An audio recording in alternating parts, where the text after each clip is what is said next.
Andy, welcome to the Change Champions podcast. Hey Riley, How you good doing morning. today? I'm doing great. Good. I know that when we were talking before, we were talking about some three kind of major leaps of faith, and we really wanted to focus on the third one, which more or less is has a lot to do with kind of leaving corporate, starting your own coaching business, and we will dive into that. But before you share more on that, I'm wondering if you can kind of just introduce yourself a little bit to the listeners and to maybe kind of set the stage for that conversation, give a little bit of context. Sure. My name is Andy Conigliario, and I've been running an executive coaching business for about 5.5 years now. And I've had a lot of other roles over my time, and I'll go into that a little bit more in the leap of faith you mentioned in a moment. But one of the things that I've found is that my I am meant to do this work, and I really, really am energized by it. So, it's great work to do to partner with someone, lift them up for all of their the goals they want to achieve, whether they're professional or personal, and help support them in expanding their perspectives and go from there. So, I feel very blessed to be able to do the work that I do now. So, to be able to do the work that you do now, uh, I wonder if you can fill in just a little bit of the gap. And actually, I, I imagine that some people listening to this might have even be in a similar position to maybe that you were, where maybe they Mhm. have a full time job or an executive level position, Right. and they've maybe dabbled in coaching, or that's part of their role, or they think about consulting, or somewhere in that realm. And whatever the actual thing is or the service is, there's that like emotional component to Mhm. actually taking the leap. So I wonder if you can describe a little bit of what the moment or moments or like that time period was like, what you were actually doing, Mhm. just for context before you took the leap, and then maybe the how of what Sure. led to you actually leaping. Yeah. I'll backtrack just a little bit on that and mention that, I about 15 years ago or so, I had this great executive coach who worked with me, and I really enjoyed working with him. Um, and at the time, he said to me, he suggested that, like, I don't think you're in your sweet spot. I think you need to find your purpose. I think you need to find what you're meant to do. And I didn't take much action on that at the time, honestly, but at the same time, it stuck with me. It was like a seed that he planted back then. Fast forward many years to like 2019, and I was an executive of a business unit at a global company. I was, there's comprised of 6 acquired companies. I was traveling around the world, meeting influential people, making a lot of money, running a great team, doing things I enjoyed and was really good at. I mean, I had it all, right? So I checked every box on the textbook checklist for success. And yet I was unhappy and unhealthy and unfulfilled. And I didn't know what to do. So I started talking to some close friends, and I I figured out that, like, while I know that checklist isn't my checklist, I'm not going to be able to figure out my checklist while I'm in this role. Can you explain what do you mean when you say that checklist wasn't your checklist? Like, I checked every box.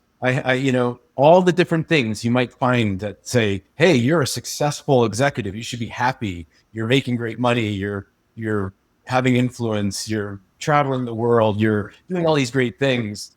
And at the same time, like, all I could point to is the fact that I had a great paycheck and great airline status. I mean, that's ridiculous. So when a couple of years before that, my father had passed away, and I wrote his eulogy, or a eulogy for him. Others wrote some as well. And I thought about the things I wrote about him, and I thought about the things I didn't write and say about him. Um, and I thought, like, who's going to talk about my airline status at my funeral? Nobody. So something needs to change here, and I couldn't figure it out because I knew that, like, in the role I was in, there are too many distractions. I'm too busy and I just needed to clear my head. So in faith, I leapt and I left. I didn't go to another job. I just left after about a dozen years at that company. And I passed up the things that I did have on that current, textbook checklist. I spent I spent a few weeks breathing and sleeping and reading and then reintroducing myself to my wife and my kids and me. And that's when that seed that was planted by that coach years earlier kind of came back to me in my head. Kind of broke the surface or was starting to sprout or Yeah. uh, Yeah. yeah. And I guess maybe even selfishly, because like as you know, like we work with coaches and consultants, Hmm. my business partner and I remember, I mean, I guess I leapt like really early on, pretty much straight out of grad school, started to start a business, Right. um, and I'm sure you're familiar with, and hopefully most listeners are, the whole kind of pain versus pleasure principle behind decision making, and people usually walk towards pleasure but run from pain. And I guess kind of what I'm hearing, so I just want to check with you and see if this was your experience, is that you were feeling kind of more, it was almost like the if pain was like a water level, it was just kind of creeping Yeah. at, like it was filling up and over Yeah. I eventually kind you're of looked just at frog in the boiling water, that yeah. like, and I was realizing, oh my gosh, the water's boiling. Oh, maybe it had been boiling for a very long time, but it took me a really long time to see it and to acknowledge it. And, I remember talking to one person, another leader at the company who I was close with, and just to your comment about running to pleasure, running away from pain, um, talking to him about like, am I running to something if I leave and I'm not going to another job? And or am I just running away from this, the overwhelm and the muck in my head and everything? Yeah. I eventually, decided that I'm not going to be able to figure out the answer to that entirely while I'm here, while I'm in that role. So Hmm. uh, I wanted to be running to something and not running away from something Because because it doesn't feel good. Like, yeah. if I tell you to don't think of pink elephants, what do you think of? Pink elephants, right? Exactly. So you can't just avoidance goals don't work for me, and I don't think they work Uh-huh. for very many people. Like achievement goals work for me. So like if I'm moving towards something, if I choose to move towards something, that's going to be something that's good. But if I try to avoid something, then I'm focused on the wrong thing. I want to be focused on the thing I want to move towards, not the thing I want to move away from. So just maybe to press fast forward a little bit, Mm. because I know we could probably spend all of our time just Yeah. picking apart that story, but I think a lot of people are like they're already past that point Mhm. as well, or maybe they're like, yeah, the water's boiling. What's next? Yeah. So in terms of you, you said that you couldn't make that decision where you were, so you left, whether there was Yeah. enough pain or someone had already planted the seed or there's a mix of variables that you're like, I gotta move. And what did you wind up moving towards and how did Yeah. you figure that out? Well, with that seed that I talked about, that old coach. Yeah. So when that kind of resurfaced and started to sprout, I looked him up and I asked him to lunch. And I met with him and we're sitting at lunch. And without thinking, I asked him, I said, do you think I'd make a good coach? And without hesitation, his response was, Andy, you're the best coach I've ever had. And I'm like, wait, you were my coach. What are you talking about?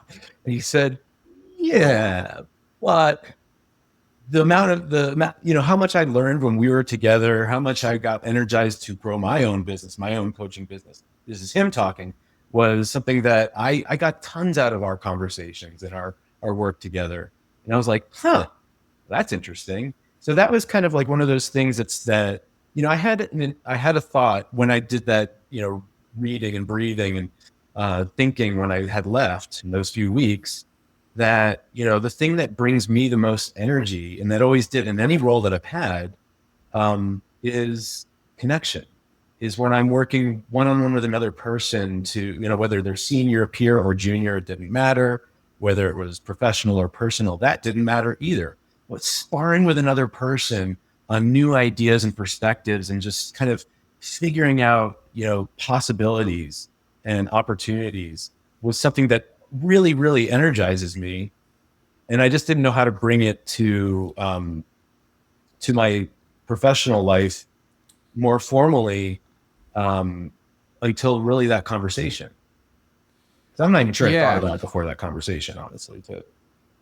Well, I mean, I feel like a lot of people never have any reason to. When you think, like, when you say career, professional, formally, Yeah. I think in business terms, I think about, okay, well, what's the offer? What's the package? How do I monetize? And different kinds of words for the same sort of thing. Again, it kind of goes back to what, the direction and the what. And so when you say what brings me energy or connection, I Yeah. think a lot of people would call that a value, or the Mhm. that word values comes up. Sure. And obviously, so in this space, uh, I think there's a lot of coaches, consultants that, for good reason, talk about quite often the importance of values. But I felt like when we had met before, you had a really unique take on it that feels appropriate to bring up at this Mhm. point.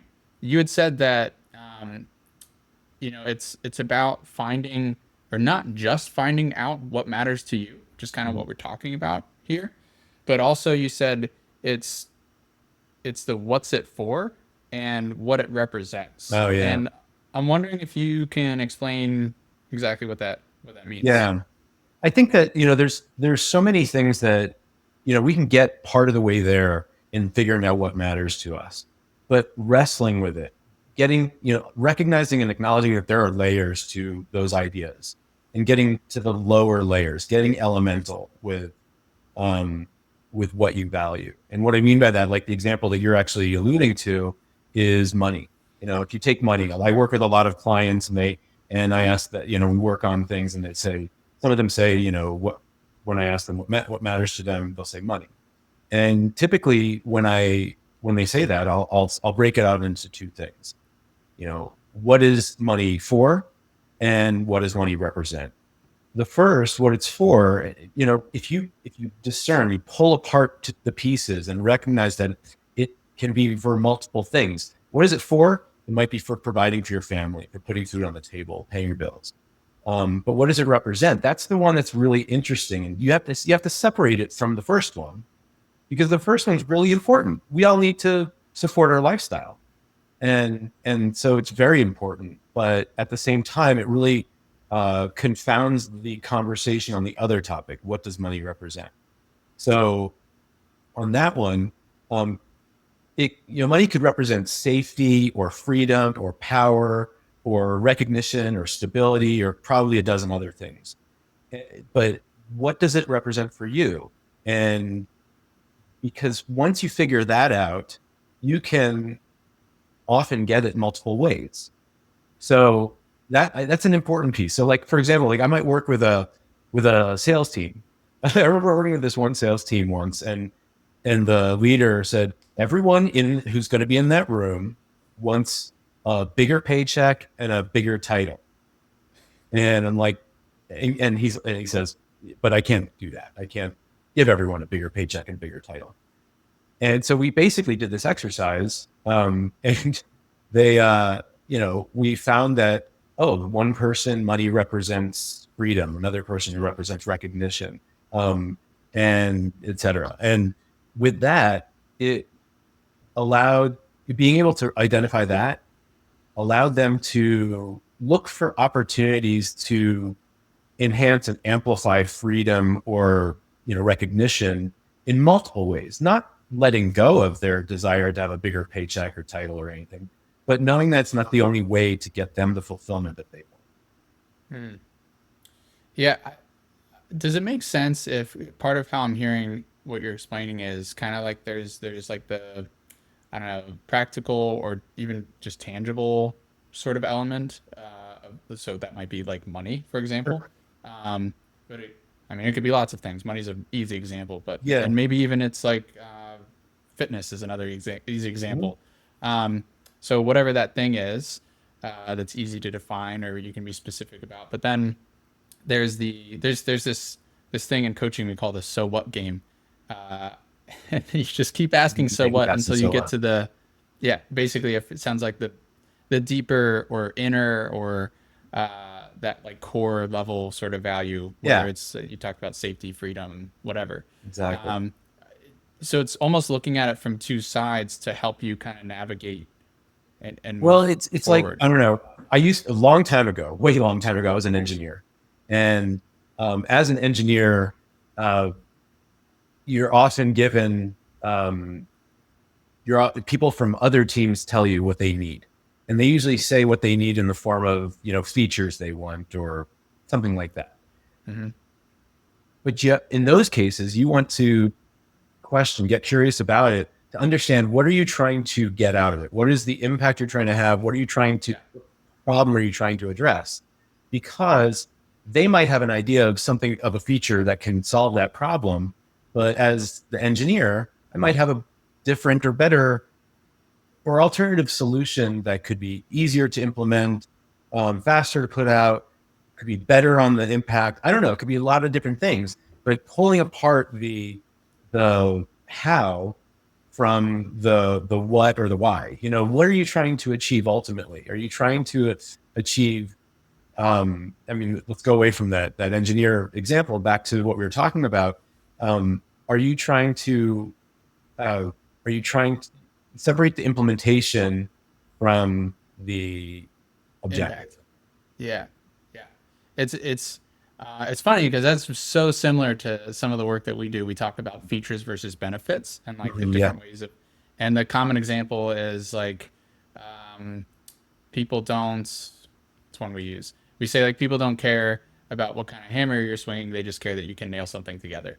Hmm. That'd be kind of like feature or function versus the like, what's the outcome.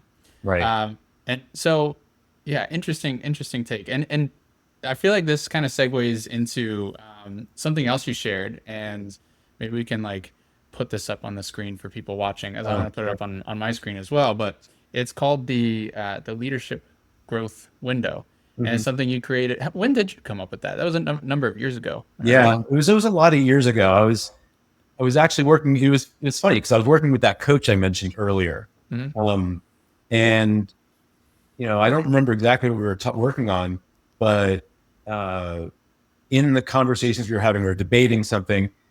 I wanted to explore. I think we started talking about the things that the things that you don't know, and the things that you don't know, you don't know. That kind of gets you into the Johari window construct. But I wanted to, which the Johari window is a little bit different, but that one actually is yourself in relation to others. Hmm. And I wanted to keep it on yourself. I ended up creating a new construct, this leadership growth window, which is, think of like a 2 by 2 matrix. One axis is self-awareness and one axis is knowledge, know-how, and expertise. Okay. So what you're aware of and what you can do or what you know.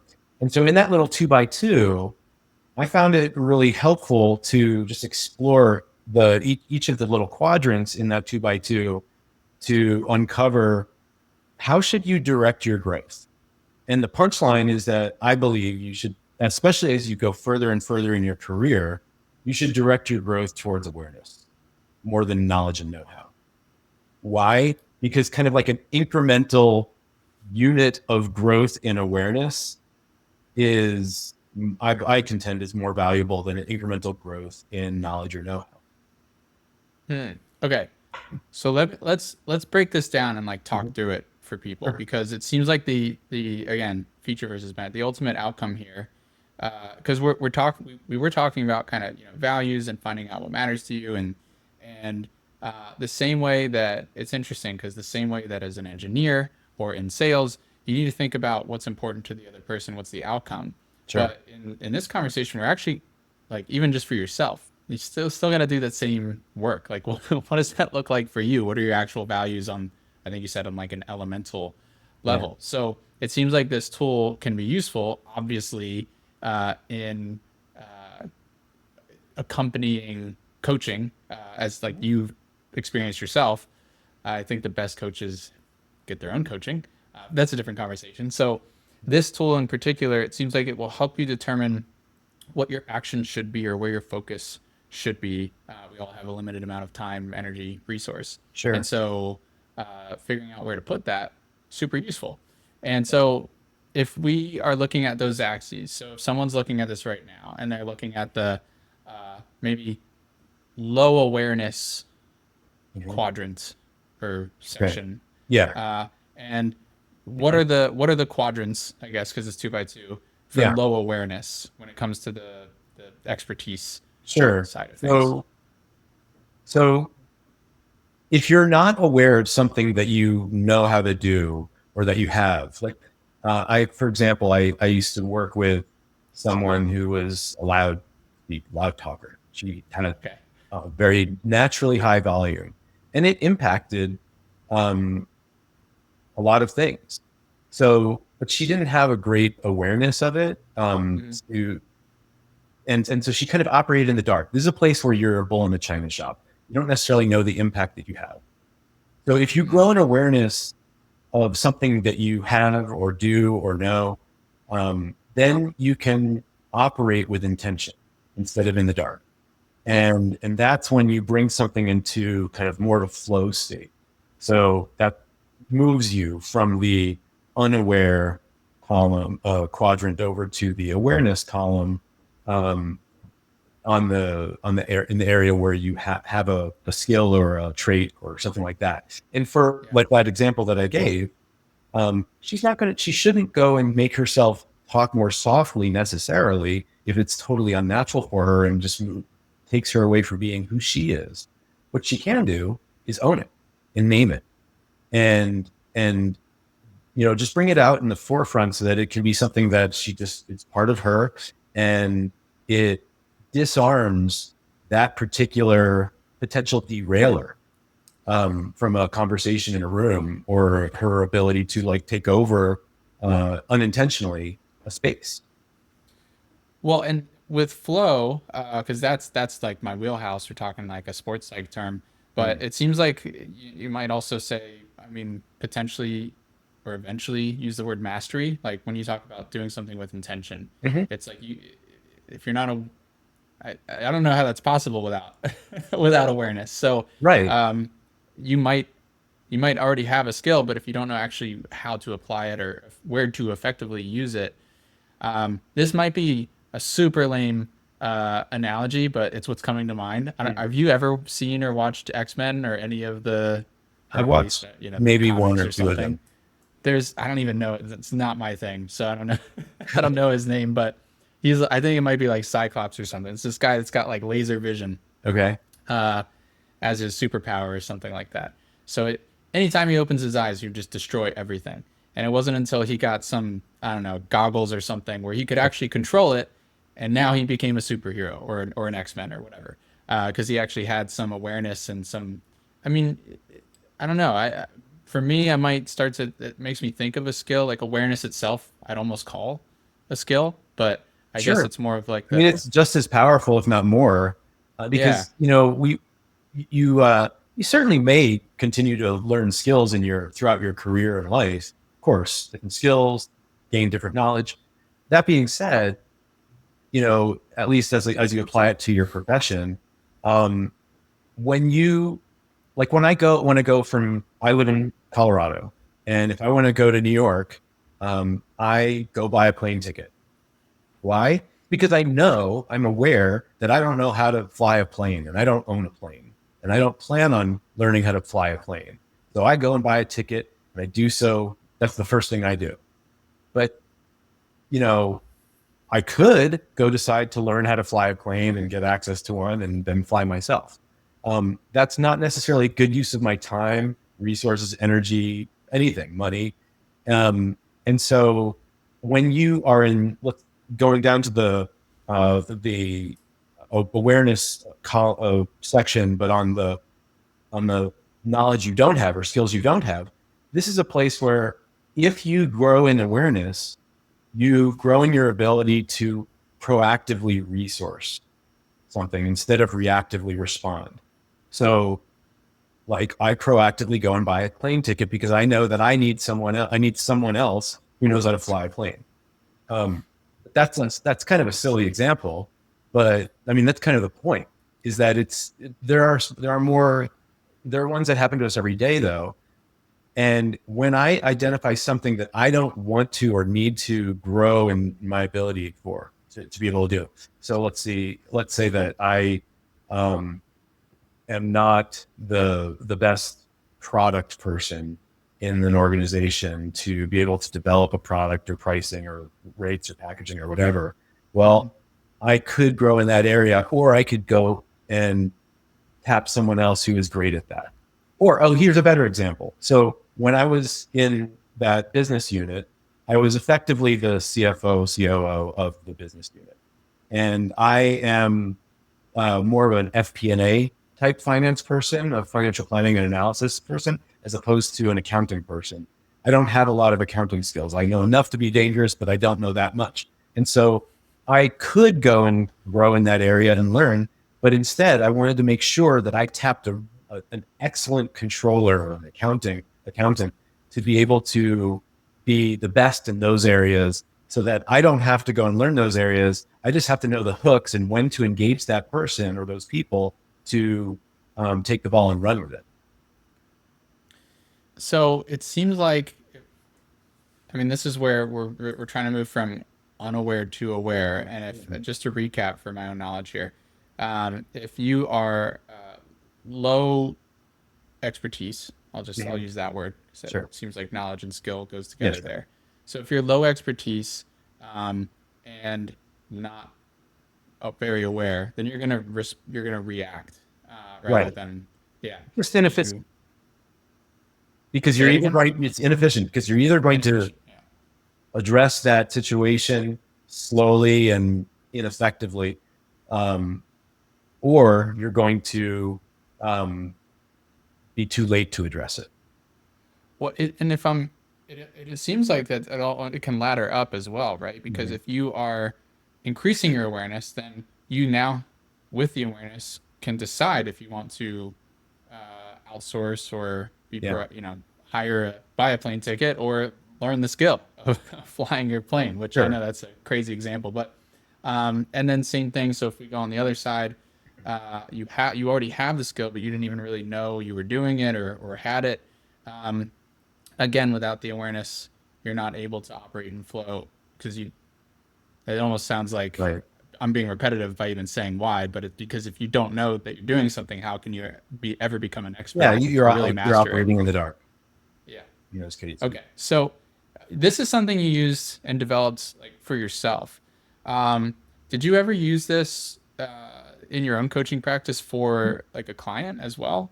Yeah, absolutely. Because so for example, a lot of clients of mine will be at some sort of crossroads. And that crossroads is a decision point. It might be a decision point between is the job I'm in the right one, or should I go to a different job? Or it might be, um, do I want to, you know, reorg, like we could be working with a CEO who's deciding whether or not to continue with his current organization uh, structure or reorganize the company, et cetera. And all those decision points, those forks in the road, um, have opportunities. And so with that, you can identify, what do I know about this situation? What do I want out of the situation? Who are the best resources and what's the impact I'm having on a given situation? If you don't know the impact or have never explored it, then you might be operating in the dark. You might be in that sector of the 2x2 grid where you have a skill or a trait, but you're operating unaware, and you're just you know there might be casualties along the way, and you never know. Yeah, flying Um, blind. You don't. Yeah. yeah, yeah, exactly.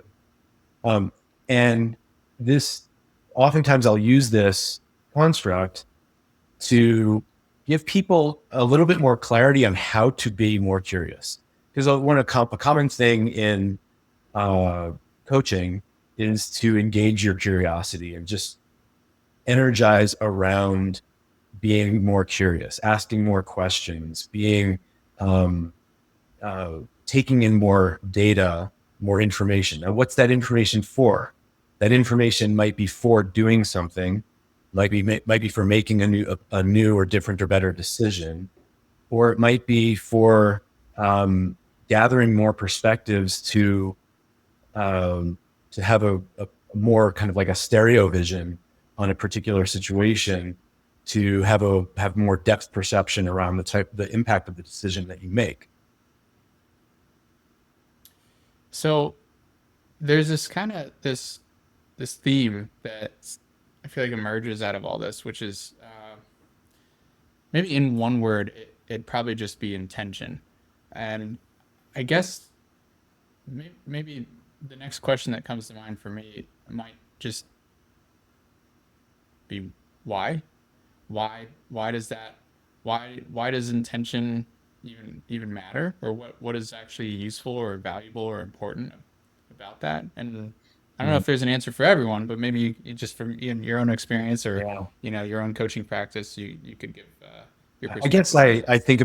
I think about this up on the wall here. I've got this sign back here. It says "Live on Purpose," and I did that in one of those places you go with your family and you do a craft together. And I made that um, because there's something about um, living, a present tense word, living now on purpose. On purpose is usually synonymous with it being intentional. And it also is usually used in the context of doing something on purpose. My brother hit me on purpose or whatever, right? It's doing something. There's an action. So it's an action and there's intentionality around that action. And so live on purpose is what I, want people to do. I want people to be able to not live in the future, live now and live on purpose. In order to do that, you have to know your purpose, and then you can live on purpose.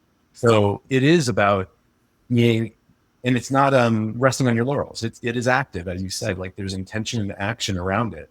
So that's important.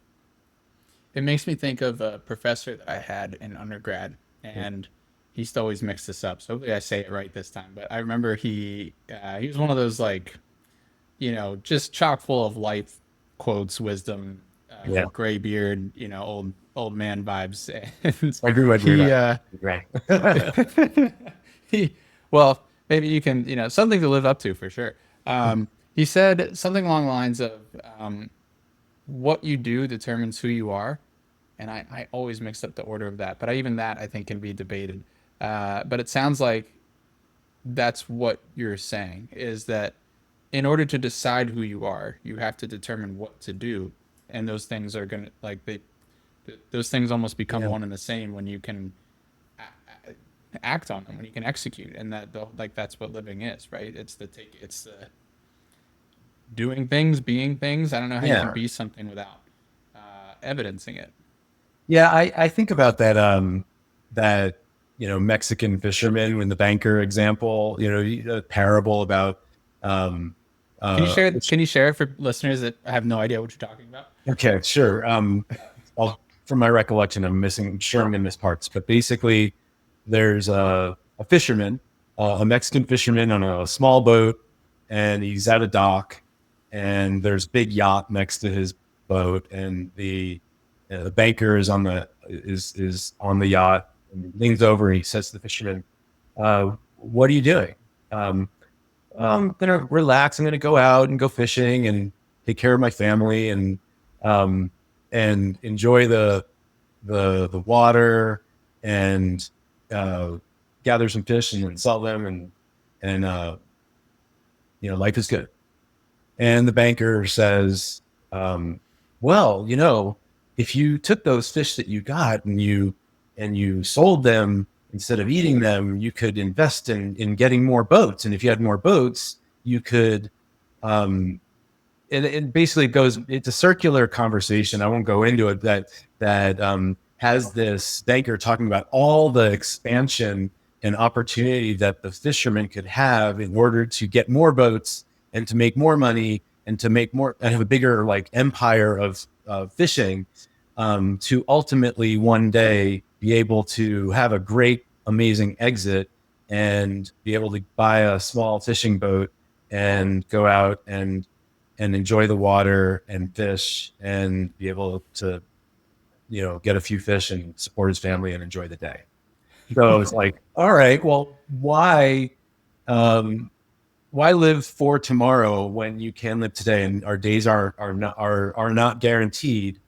Um, so to the extent that you can um, reach fulfillment in the present and be more present, it's to your benefit, and people deserve that.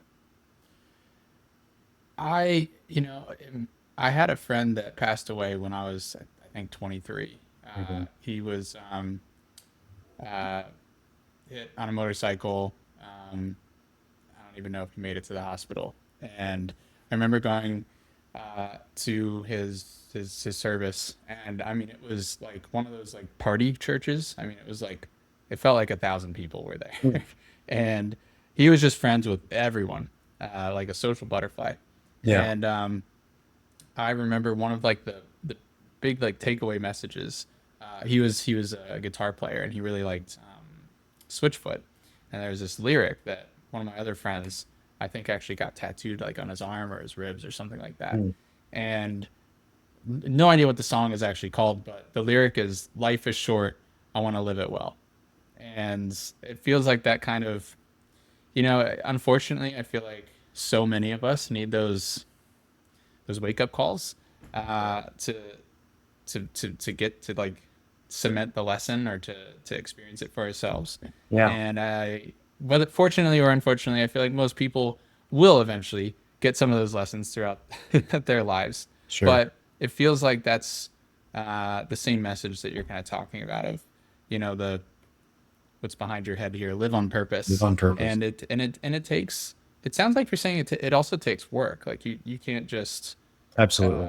it doesn't just happen by accident. Yeah. I mean, sometimes it takes bold leaps of faith, like when I, left that, you know, substantial paycheck um, as an executive. And sometimes it can be just finding out what matters to you and honoring those things today. So it could be small, but it could also be really big. And it does take work to figure it out. Um, I think that it is an action oriented, non complacent statement to live on purpose. And, we should do the work to get there, to figure that out. Well, just to be super practical for people, Mhm. when you say do the work, so we already talked about like the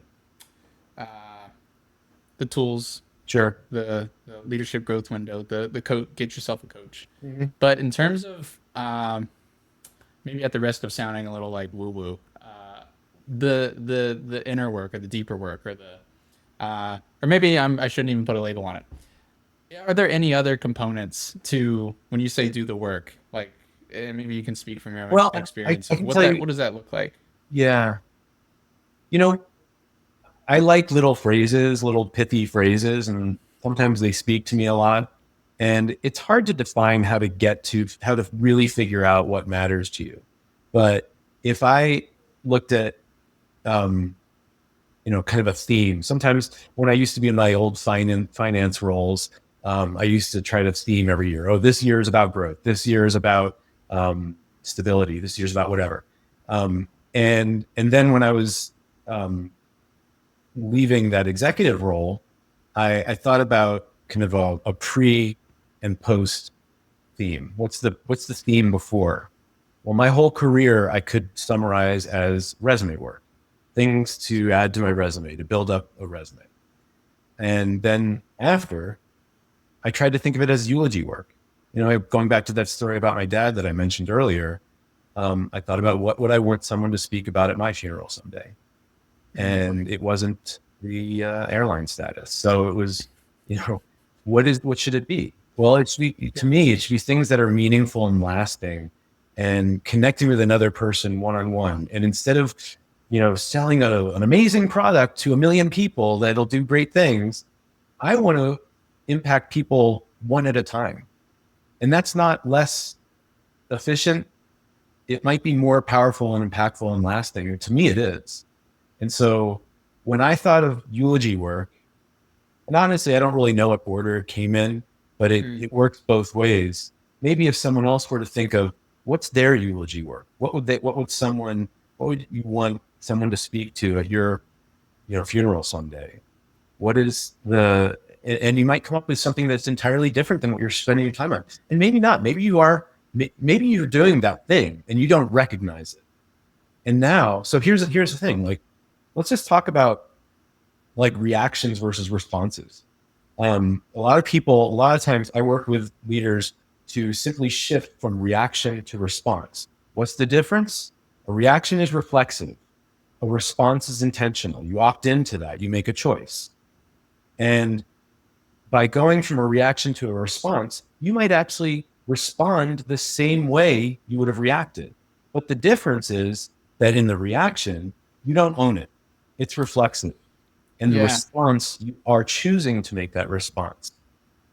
It almost makes me think of like art, funny enough, in a Okay. way. And I have no idea what your feelings are on art or anyone listening for that matter. It's not a topic that comes up a lot, but I feel like I don't know, like a Jackson Pollock, where it's just like, looks like splattered paint or Sure. random things.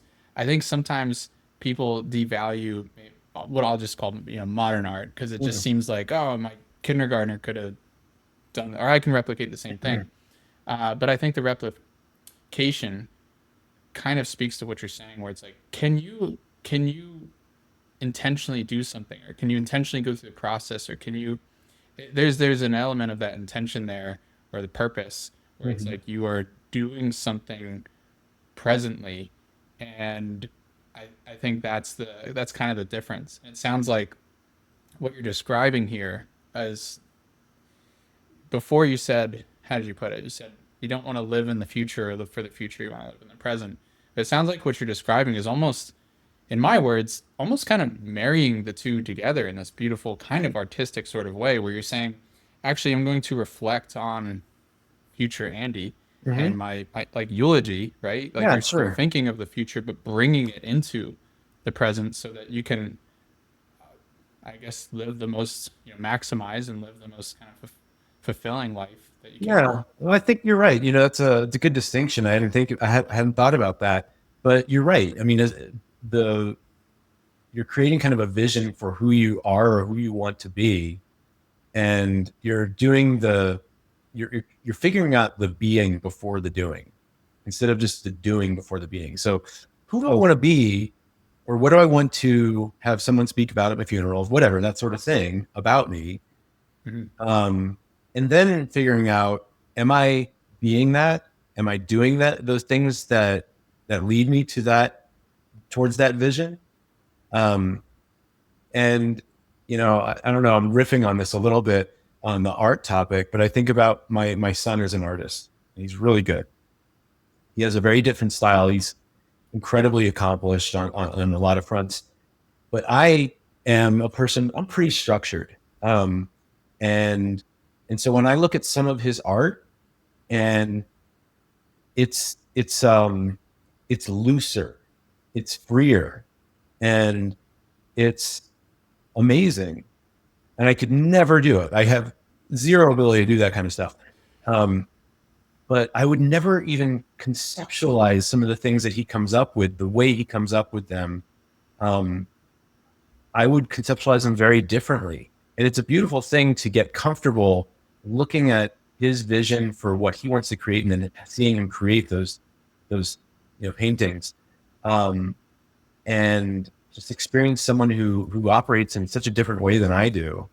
And just I've learned a lot. I've learned so much from him just in experiencing that, because it is so different than my perspective. So this goes back to that leadership growth window.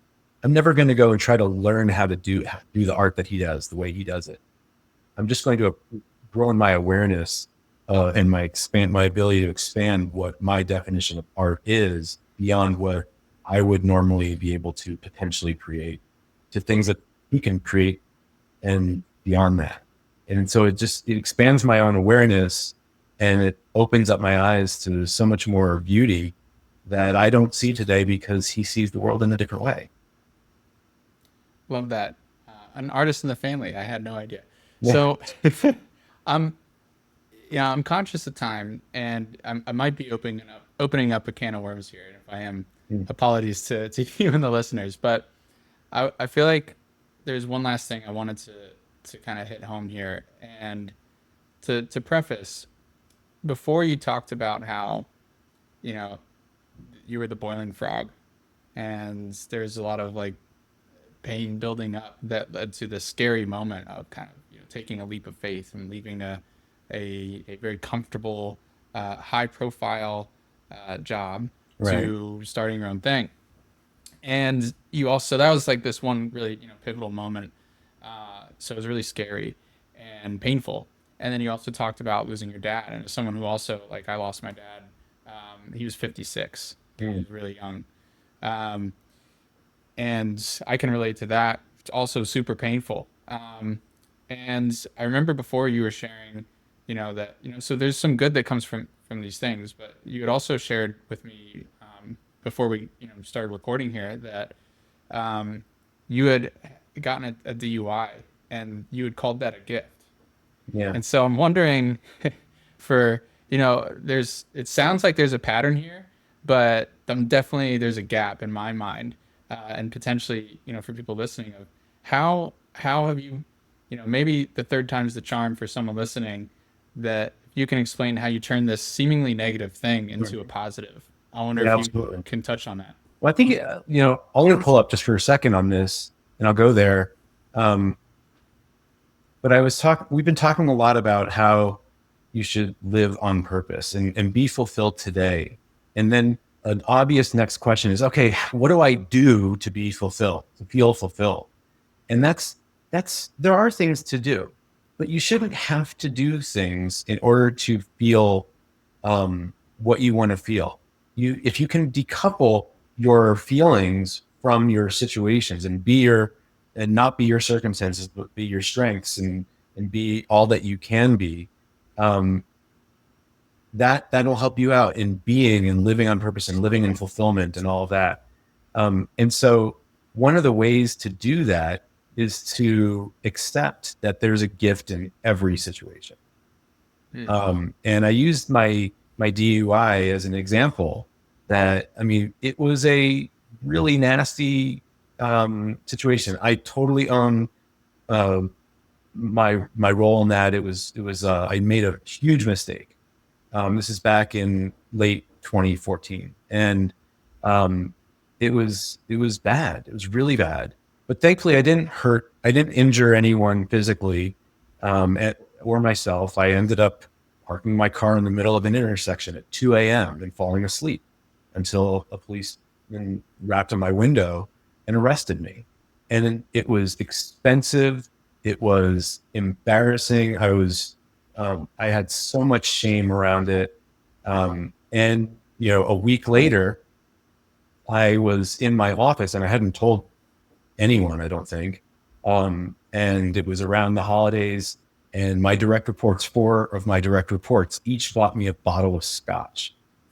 I lined these bottles up, and I thought to myself, oh my goodness, that's who I am. That's my identity. That's what they think of me. I'm those bottles. That's horrible. That's not who I want to be. And so, you know, now I'm more than 10 years sober, and I am absolutely a better human um, for the choices I've made since that situation. So I see there as being like three different types of gifts. There's gifts of knowledge, gifts of power, and gifts of inspiration. And for me, the gift of knowledge in this situation was that it revealed some major blind spots. I was really unaware of the impact I had on my wife and my kids. I was unaware of the identity I had created for myself with my coworkers, and I really revealed some serious blind spots in my life to be able to make choices to move in a different direction. As for gifts of power, that night had a lot of consequences. I had fines, many fines, group rehabilitation. I had to use a breathalyzer to start my car for 2 years. Um, and traversing that path was complicated with work functions and family parties and neighborhood events and other things like that. But I worked through a lot of discomfort to really grow in my, to expand my comfort zone and grow in my abilities and my powers of choice and intention. And finally, the gift of inspiration for me. Like, as I said, I'm more than 10 years sober and I'm happier and healthier than I've been in my entire adult life, healthier physically, emotionally, mentally, relationally. And it's inspired some major changes in me. So without that DUI, I wouldn't be on this podcast with you. I probably wouldn't be a coach. I probably wouldn't be, I, I would probably either be, dead, drunk, divorced, or, some other nasty thing. And so I'm incredibly grateful for that horrific, um, mistake that I made and all of the gifts that came from it. Hmm. And I encourage anyone to look for the gifts in your current situation so that you can rise above the circumstances. And as you're deciding what to do and turns to make and decisions to make, to be able to live in fulfillment and comfort and blessing and gratitude while you're making changes and choices in your direction.